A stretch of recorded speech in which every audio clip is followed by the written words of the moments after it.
Varicose veins కి సరైన చికిత్స కోసం సంప్రదించండి ఎవిస్ హాస్పిటల్.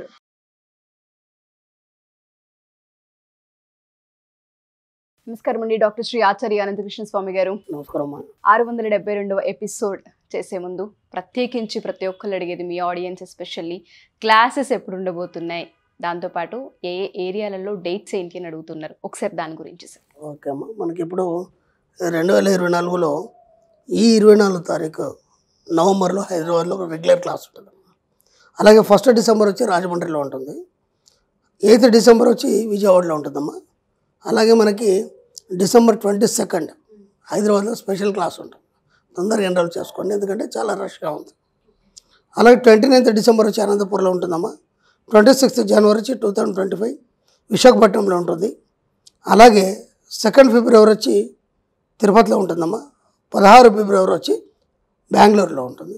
ఇది కాకుండా మనకి 5th జనవరి వచ్చేసి మనకి దుబాయ్ క్లాస్ ఉంటుంది. లాస్ట్ ఇయర్ కూడా మనం దుబాయ్లో క్లాస్ చేసాం, బ్రహ్మాండంగా ఎంజాయ్ చేశారు మన వాళ్ళందరూ కూడా. దుబాయ్ ఫెస్టివల్ కూడా ఉంటుంది, దాంతోపాటు క్లాస్ కూడా ఉంటుంది. వీలైనంత తొందరగా ఎన్రోల్ చేసుకోవాలి, ఎందుకంటే దుబాయ్ ఫ్లైట్ మొత్తం మనమే వెళ్ళాలని చెప్పేసి కోరిక. డెఫినెట్గా సార్, ఆ కోరిక మీ చేతుల్లో కాబట్టి డెఫినెట్గా అది నెరవేరుతుంది. ఎవరైతే ఈ ఎపిసోడ్ చూస్తూ ఉంటుంటారో క్లాసెస్ డేట్స్ ప్రతి ఒక్కరు ప్రతి ఎపిసోడ్ కింద కామెంట్లలో పెడుతూ ఉన్నారు. కాబట్టి మీకు ఏదైతే కావాలో డేట్స్, ఆ ఇన్ఫర్మేషన్ వచ్చేసింది. మీరు ఇంకా ఎన్రోల్ చేసుకోవడమే తరువాయి. వీళ్ళంత త్వరగా ఎన్రోల్ చేసుకుంటే మంచిది. సో ప్రత్యేకించి నేను మీతో పర్సనల్గా మాట్లాడినప్పుడు ఋతుంబర ప్రజ్ఞ గురించి మీరు మాట్లాడారు. నన్ను చాలా మెస్మరైజ్ చేసిన సబ్జెక్ట్ అని చెప్పొచ్చు. ఒక్కసారి దాని గురించి ఈ ఎపిసోడ్లో మనం ఏమైనా వర్ణించవచ్చు సార్?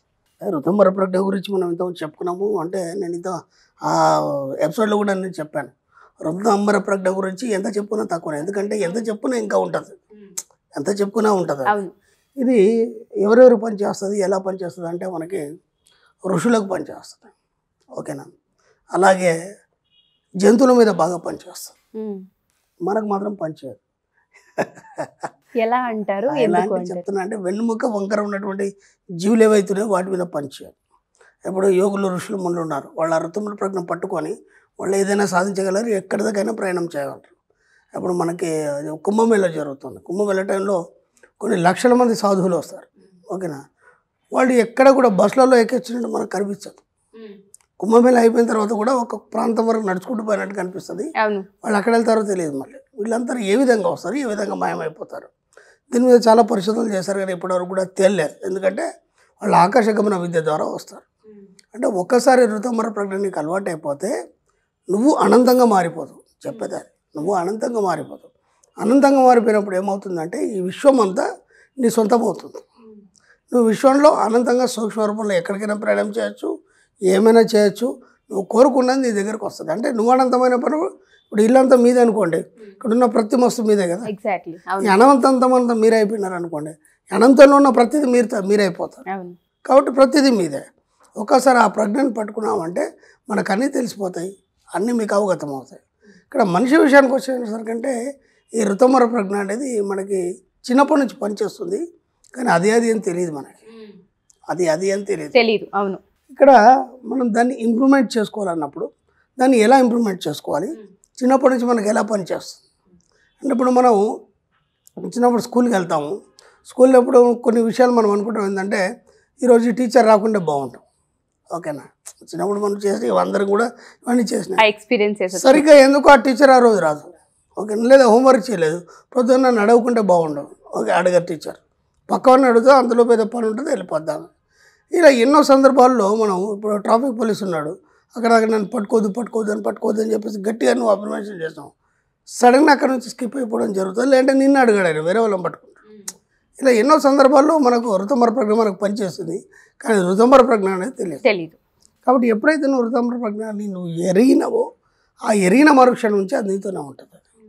అది ఎలా నువ్వు గుర్తుపట్టాలి? ఇక్కడ ఏం చేసిందంటే ఋతుంబర ప్రజ్ఞ అనేది వెన్నుముక వంకర ఉన్న జీవులన్నిటికీ ఆటోమేటిక్గా ఉంది. ఎలా అంటే ఇప్పుడు ఒక తుఫాను వచ్చింది, ఆ తుఫాను వచ్చినప్పుడు అక్కడున్న ఆ ప్రాంతంలో ఉన్నటువంటి జీవులన్నీ చాలా అలర్ట్గా ఉంటాయి, మనిషి తప్ప.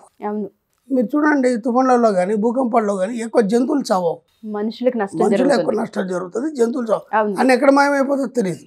లేదా ఒక ప్రమాదం వచ్చినప్పుడు ముందుగానే కుక్క గట్టిగా అరుస్తుంది, మనం దాన్ని పట్టించుకోం. మనం ఎందుకు అరుస్తుందిరా అని చెప్పి మనం దాన్ని కొడతాం. మనం అంటే వాటికి ముందే సూచన వస్తుంది. అది ఋతుమర ప్రజ్ఞ. వాటన్నిటికీ సహజ సిద్ధంగా ఉంది. వీటన్నిటికి కూడా జంతువులకి వెనుముక వంకర ఉన్నట్టు ఏవైతే ఉన్నాయో ప్రతి జంతువుకి అవన్నీ సహజ సిద్ధంగా ఉన్నాయి. ఇప్పుడు ఒక జంతువు వస్తుంది, తన ప్రాణం మీదకి వస్తుంటే ఇది ఇక్కడ నుంచి పసిగడుతుంది, అది అక్కడి నుంచి బయలుదేరింది నా దగ్గరకు వస్తుంది అని చెప్పేసి కొన్ని వాసన చూసి పసిగడుతుంది. ఇదంతా కూడా ఋతుమర ప్రజ్ఞ. ఈ ఋతుమర ప్రజ్ఞ అనేది వాళ్ళందరికీ ఋతుమర ప్రజ్ఞ అని తెలియదు. కానీ మనిషికి ఏమైందంటే మనిషి కాడికి వచ్చేసరికంటే విచిత్రం, ఆ ఋతుమర ప్రజ్ఞ అనేది నీ కుండలి మూలాధారంలో పెట్టడం జరిగింది. కాబట్టి నిరంతర ధ్యానం చేసినప్పుడు ఏమవుతుందంటే మూలాధారం యాక్టివేట్ అవుతుంది. మూలాధారం యాక్టివేట్ అయినప్పుడు ఒక్కొక్క చక్రాన్ని దాటుతూ ఆజ్ఞా చక్రానికి రాగానే ఆజ్ఞా చక్రం అనేది ఓపెన్ అవుతుంది. ఎప్పుడైతే ఆజ్ఞా చక్రం ఓపెన్ అవుతుందో అప్పుడు ఆ ఋతుమరకు నువ్వు కనెక్ట్ అయిపోతావు నీకు తెలియకుండానే.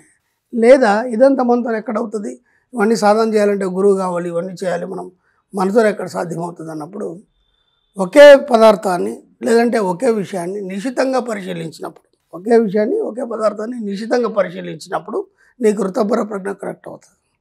లేదా మూడో టెక్నిక్ ఏంటంటే వీలైనంత మౌనం వహించి నీలో నువ్వు మాట్లాడుకున్నప్పుడు ఋతుమర ప్రజ్ఞ అనేది ఓపెన్ అయిపోతుంది. ఈ 3 పద్ధతుల్లో ఋతుమర ప్రజ్ఞ ఓపెన్ అయిపోతుంది. అది ఎప్పుడైతే ఓపెన్ అవుతుందో నీకు అన్నీ తెలుస్తాయి. అంటే జరగబోయే విషయాలు ఫస్ట్ నీకు 6 సెన్స్ పవర్ వస్తుంది. 6 సెన్స్ పవర్లో జరగబోయే విషయాలన్నీ నీకు తెలుస్తాయి. ఆ తర్వాత నీకు ప్రతిదీ అర్థమవుతుంది. ఆ తర్వాత నీకు ఎప్పుడేం చేయాలి, ఎలా చేస్తే బాగుండు, ఇవన్నీ కూడా అర్థమవుతాయి. నీ దరికి ఏది కూడా చెడని నీ దగ్గరికి రాదు. ఎందుకంటే ఋతుమర ప్రజ్ఞ ఎప్పుడైతే ఓపెన్ అయిపోతుందో ఆ ఓపెన్ అయిన మరుక్షణం నువ్వు అనంతమైనప్పుడు ఏమవుతుందంటే అన్నిటి మీద ప్రేమతత్వాన్ని నువ్వు వర్షింపజేస్తావు.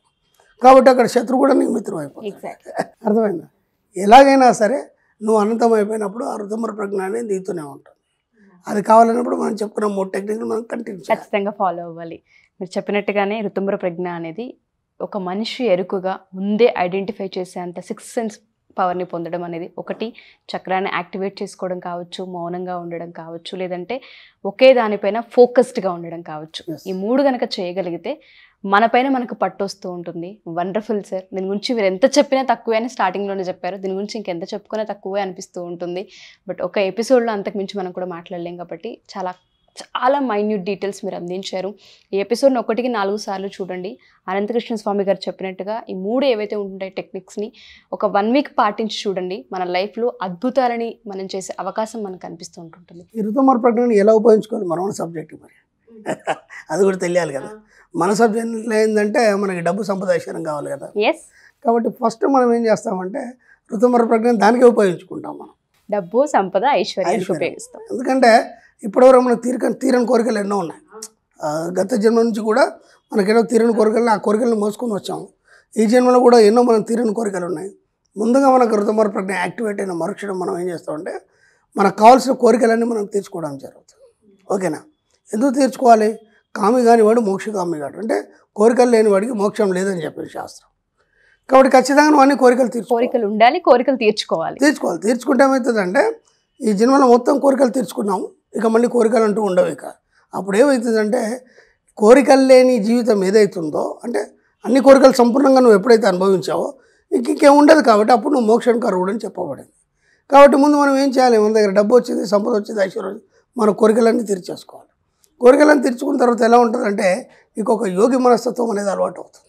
ఎలా అంటే ఇప్పుడు మనం దాన్ని ఏమంటామంటే షట్చక్రాలు దాటిన తర్వాత మనకి 7వ చక్రం ఉంటుంది, ఆజ్ఞా చక్రం. అది దాటిన తర్వాత అక్కడికి వెళ్ళిన తర్వాత సమాధి స్థితి ఏర్పడుతుంది మనకి. అంటే అన్నీ అయిపోయినాయి, ఇంకా ఎలాంటి కోరికలు లేవు, స్తబ్దత అనేది వహిస్తుంది మనసు. అంటే మనకి ఏమనిపిస్తుంది అంటే ఇప్పుడు ఇంత ఉందంటే మనకి ఒక వాచ్ కొనుక్కోవాలి, ఒక కోరిక, వాచ్ వచ్చేస్తుంది. దీని గురించి ఆలోచించాం కదా. ఇప్పుడు చిన్న సింపుల్గా చెప్పాలంటే మనకు లంచ్ టైం అయింది, ఫుల్ ఆకలేస్తుంది, ఏదో హోటల్కి వెళ్ళాలి, తినాలి. అక్కడ పోదామంటే అక్కడ హెవీ రష్గా ఉంది, ఇంకో హోటల్ ట్రై చేసాం, అక్కడ సీట్లు లేవు. 3వ హోటల్ ఇక పిచ్చి ఆకలి అవుతుంది, మనం పరిగెత్తాలి. 3వ హోటల్కి వెళ్ళేసరికంటే ఏదో ఒకటి పెట్టేశాడు, హడావుడు మొత్తం పూర్తిగా తినేసాం, అమ్మాయి అనుకొని బయటకు వచ్చాం. ఆ తర్వాత మళ్ళీ మీకు తినాలనిపిస్తుందా? ఆ కోరిక ఉండదు. ఇంకా ఆ కోరిక ఉండదు. అంటే ఒక కోరిక సంపూర్తిగా అయిపోయిన తర్వాత ఇంకో కోరిక మనకు ఉండదు. కాబట్టి దాన్ని ఏమంటారంటే సమాధి స్థితి. అంటే అక్కడ ఇంకా వేరే ఆలోచనలు ఉండవు. అప్పుడు కదా నువ్వు మోక్షానికి అర్హుడు అని చెప్పబట్టింది. కాబట్టి అన్ని కోరికలు తీర్చుకోండి, బ్రహ్మాండంగా సంపాదించండి, ఋతుమర ప్రజ్ఞని సొంతం చేసుకోండి, అన్నీ మీ సొంతం అవుతాయి. సో ఋతుమ్మరు ప్రజ్ఞని సంపాదించుకోవాలంటే మీ క్లాసెస్ వాళ్ళకి చాలా ఇంపాక్ట్ని క్రియేట్ చేస్తాయి. సో అతి త్వరగా క్లాసెస్ డేట్స్ కూడా అనంతకృష్ణ స్వామి గారు స్టార్టింగ్లోనే అనౌన్స్ చేశారు. ప్రతి ఒక్కరు కూడా ఎన్రోల్ చేసుకోండి. చాలా ఇంపాక్ట్ని అండ్ దాంతోపాటు అవేర్నెస్ని క్రియేట్ చేస్తూ ఉంటుంది. థ్యాంక్ యూ అనంతకృష్ణ స్వామి గారు. Thank you so much.